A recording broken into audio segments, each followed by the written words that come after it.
inflation is something that everybody has to be concerned about because inflation affects everybody within a system because all of a sudden you find yourself paying more for the same thing. You go to market today, what you're buying for a naira, within 2 months, it's now 3 naira. The cost of filling my tank has increased from 15,000 to about 50,000 now. There's nothing that 1,000 naira can buy. I mean, Nigeria today, you have a lot of people who are asking for one help or the other. But now you discover that you cannot help as many people as possible because it's becoming extremely difficult to do that. You are also struggling to survive. So you want to survive first before you can extend help to others. It's also very important to be clear that in general, inflation tends to hurt the poorest the worst.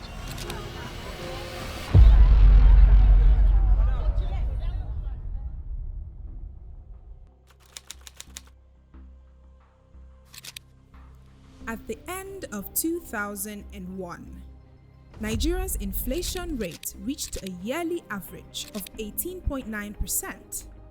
5 years later, through various economic measures, it fell by 10.5 percentage points to 8.4%. However, following the global financial crisis, inflation surged again, climbing to 12.6% by the end of 2009. This turbulent journey through Nigeria's inflation reflects not just numbers, but the everyday struggles of its people.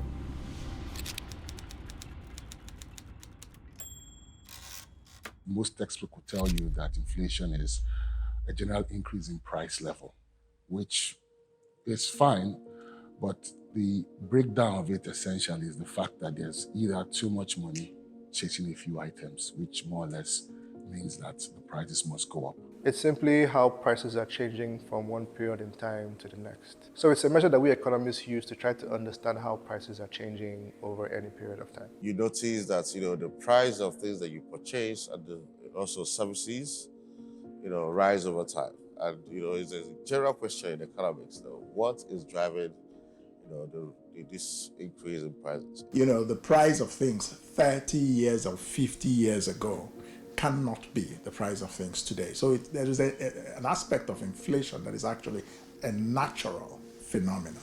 Well, one of the issues that I think we grapple with in general when talking about inflation is that people, one, do not understand that it's simply the rate at which general prices increase. There are people who do not think of it as a rate, and that's extremely important. When we look at inflation, I think in a way we are looking at the health of the economy, we are looking at the health of the nations, we are looking at the health of individuals. And for that reason, I think everyone is concerned. Inflation as a concept is not bad, but where we have a problem is where we have too much inflation. We need some measure of inflation. It's just like bacteria. You need some measure of good bacteria in your body to keep you healthy. But it's when the bacteria gets too much that becomes a problem. So yes, for a country like Nigeria, if we have about 4 to 5% inflation level, it's fine. But when we start getting to double-digit inflation, which is what we're in now, is when it becomes a problem. We've seen how food, for instance, has become significantly more expensive over time, at least in the last 1-2 years. Now, inflation is measured using a composite price index, which statistically makes an estimate of the weight in the consumer basket. And so sometimes people get confused when they think that the particular products that they consume are rising faster in price than the rate of inflation, not understanding that it is a general number for a general of the general price level, which basically brings in everything that people consume.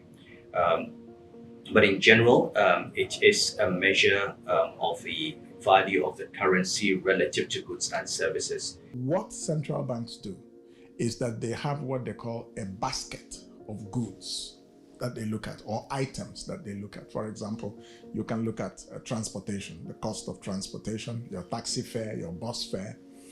You can look at the price of food, you can look at the price of housing, your rents. These are the kinds of things that you can look at. The price of clothes, that you buy in the market, a shirt or trousers, a skirt.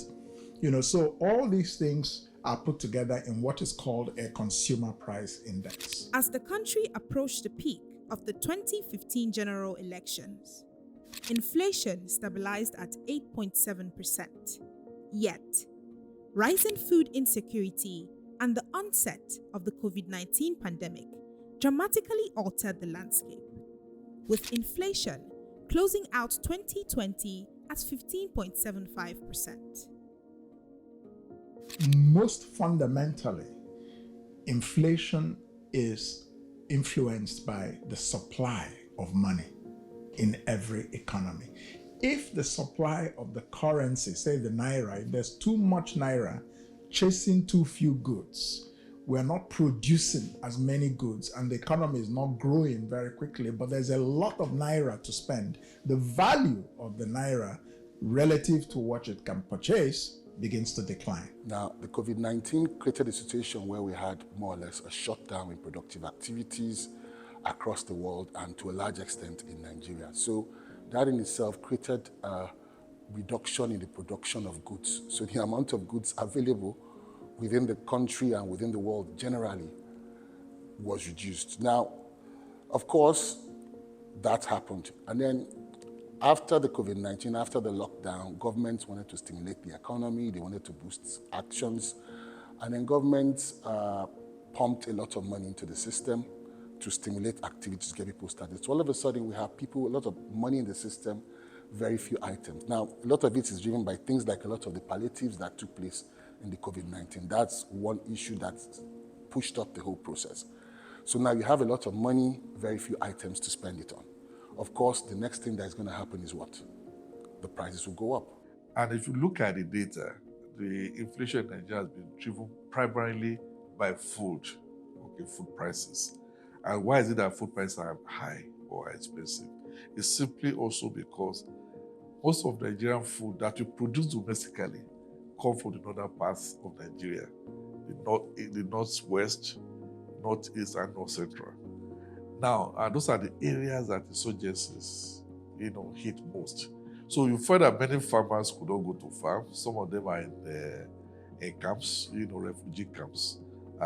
Some, again, have to pay the insurgents money to go to farm and things like that. So that affected, the amount of food that we have in circulation. Since we know that food is a major driver of inflation, we can easily summarize by saying, because of the level of insecurity, lower yields, post-harvest losses, the demand and supply now comes into play. So if you have fewer goods available for sale, then the price will obviously be not accommodating for a lot of folks. That's why prices will shoot up.